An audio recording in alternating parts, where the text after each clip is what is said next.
जय श्री कृष्णा। राधे राधे। अनजाने में हुई पापों का फल कैसे मिलता है?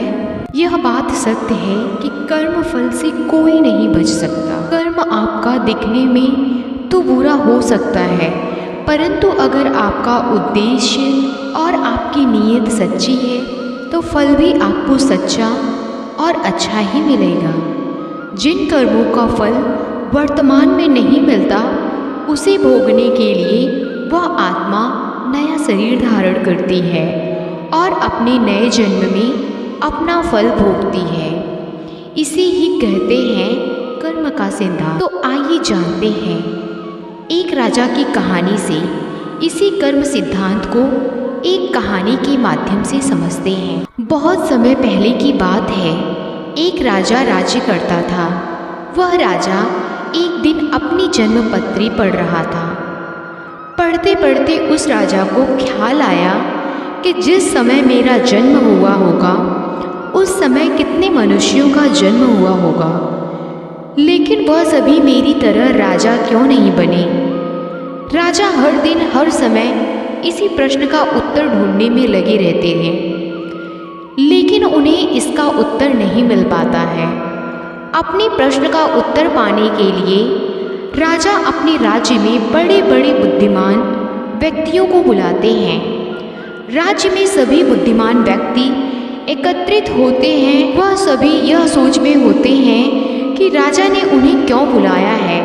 राजा सभी का अभिनंदन स्वीकार करते हैं और उनसे पूछते हैं कि जिस समय मेरा जन्म हुआ उसी क्षण में और कितने भी व्यक्तियों का जन्म हुआ होगा, तो उन सब व्यक्तियों में से मैं ही क्यों राजा बना, वह सभी राजा क्यों नहीं बने। सभी महान बुद्धिमान इस प्रश्न के लिए गहन सोच विचार करने लगे। वह सभी गहन सोच विचार करने के बाद उनके प्रश्न का उत्तर न दे सके। राज्य में एक बुजुर्ग बुद्धिमान व्यक्ति भी बैठे हुए थे। वह थोड़ी देर बाद बोले कि इस प्रश्न का उत्तर तुम्हें एक महान साधु देंगे जो कई वर्षों से एक घने वन में तपस्या कर रहे हैं। यह सुनकर राजा अगले दिन अपने सैनिकों के साथ उस जंगल की ओर निकल पड़ा। कुछ दूर पहुंचते ही राजा को वहां एक छोटी सी कुटिया दिखाई दी। जब राजा उस कुटिया के पास पहुंचा तो उसने देखा कि एक साधु वहां बैठा आग के अंगारे खा रहा है। यह देखकर राजा चकित रह गया। राजा ने हिम्मत करके उनसे कहा कि हे साधु, मैं आपको प्रणाम करता हूँ। मैं आपसे एक प्रश्न पूछना चाहता हूँ कि मेरे जन्म वाले दिन कितने मनुष्यों का जन्म हुआ होगा, उन सभी में से मैं ही क्यों राजा बना।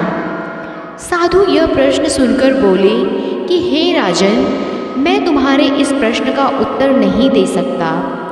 थोड़ा आगे चलकर तुम्हें एक और साधु मिलेंगे, वही तुम्हें इसका उत्तर दे सकते हैं। यह सुनकर राजा दूसरे साधु की तलाश में आगे निकल पड़ा।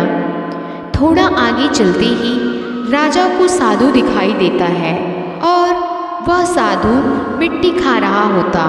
यह देखकर राजा हैरान रह जाता है। फिर उस वक्त राजा हिम्मत करके अपना प्रश्न साधु से पूछता है।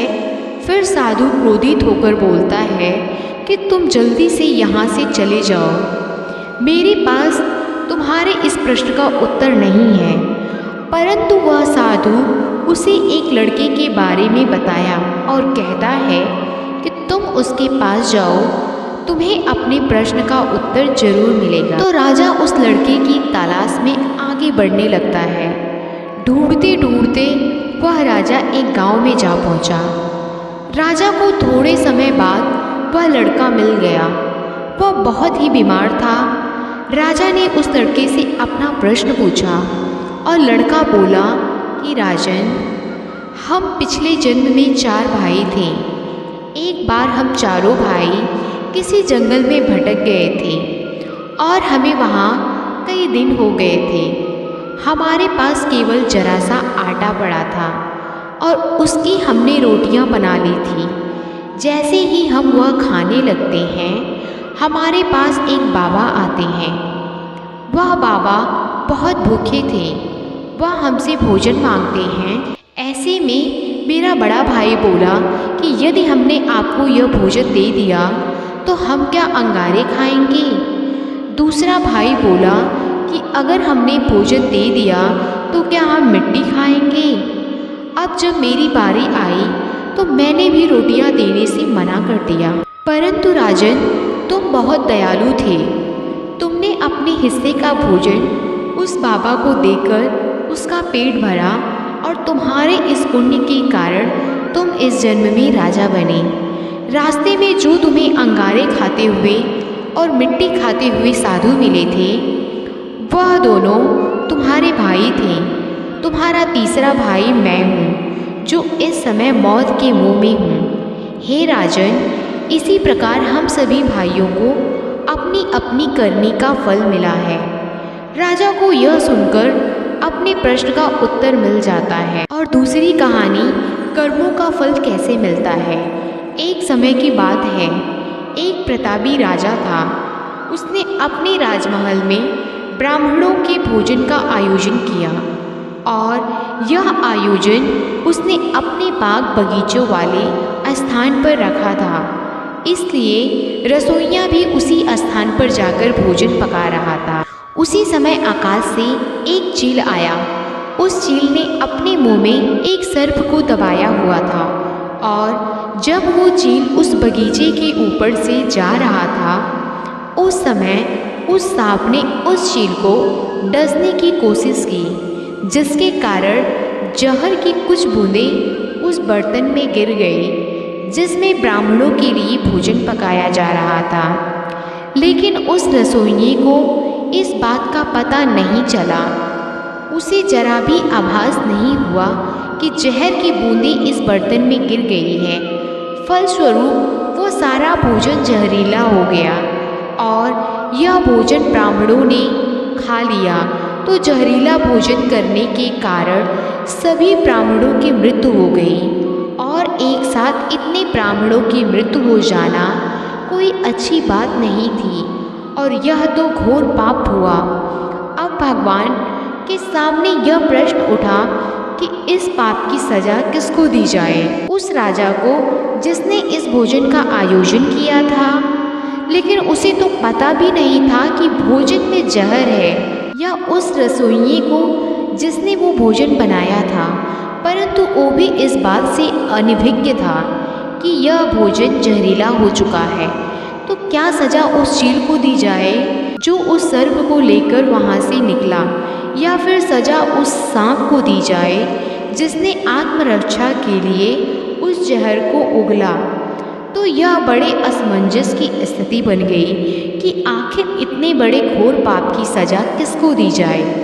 तो इस कर्म की सजा के लिए काफ़ी दिन बीत गए। फिर एक दिन कुछ ब्राह्मण उस नगर में आए और उन्होंने एक महिला से राजमहल का पता पूछा।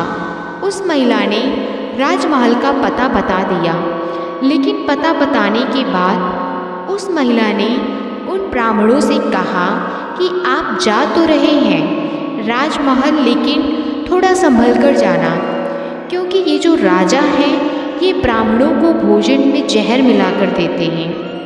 उस महिला के इतना कहते ही भगवान ने कहा कि इस कर्म के फल का अधिकारी मुझे मिल गया। तो सभी ने भगवान से पूछा कि वो कौन है। भगवान ने कहा इस महिला को इस कर्म की सजा दे दी जाए। तब सभी आश्चर्यचकित हो गए और वो बोली कि वो महिला तो उस समय वहाँ मौजूद भी नहीं थी। ना उसने जहर मिलाया, ना उसने भोजन पकाया और ना ही उसने उन ब्राह्मणों को भोजन कराया। फिर इसकी सजा उसे क्यों दे रहे हैं। तब भगवान ने कहा किसी भी कर्म का आनंद जो सबसे ज़्यादा लेता है उसी को उसका फल भुगतना पड़ता है। इस पूरे कर्म में न रसोइये को आनंद की अनुभूति हुई, न राजा को आनंद की अनुभूति हुई, न सर्प को हुई और न उस चील को हुई। लेकिन इस घटना से सबसे ज़्यादा आनंद और सबसे ज़्यादा रस इस महिला को ही मिला।